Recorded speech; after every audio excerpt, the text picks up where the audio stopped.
All right, let's take a look at number 9 here. Wow, there's a lot of variables and stuff going on here. I have interior angles and exterior angles to deal with. So let's go ahead and think about this problem. So I have variables on the inside and the outside. So there's technically 2 different ways we could do this problem. We can use the exterior angle theorem that tells us the angle on the outside equals the 2 angles farthest away added, which are called the non-adjacent angles.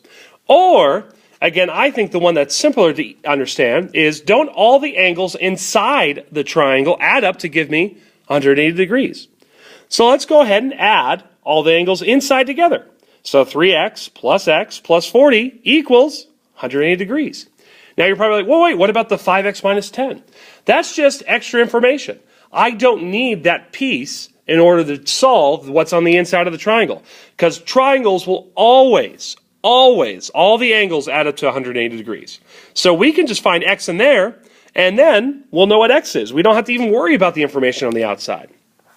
So let's put that invisible 1 in front of the x, and then combine like terms. 3 plus 1 is 4x, plus 40 equals 180. And then to get x by itself, we have to combine 40 and 180, and they're on different sides, so we subtract 40. And we're going to get 4x equals 140. To get x by itself, we divide by 4 on both sides. And x is going to equal, I can't think of that at the top of my head, so we're going to do some extra math on the side. We know 4 can go into 14 3 times, and so 14 minus 12 is 2, and we check down the 0.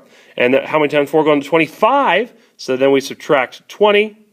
And then we would get no remainder, and that means x equals 35. So we can write down x equals 35 on our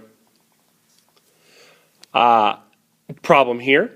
And then, again, I don't know what angle A is, so we need to plug in 35 to find out what angle A is. So it's 3 times 35, which is going to equal 105 degrees. Angle B, it tells us it's 40 degrees, so we can just write down 40. And C is just x. Well, we know what x is, so it's 35 degrees.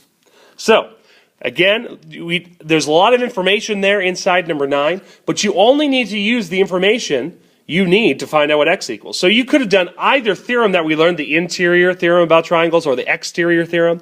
But in this case, I think it's easier to do the interior theorem.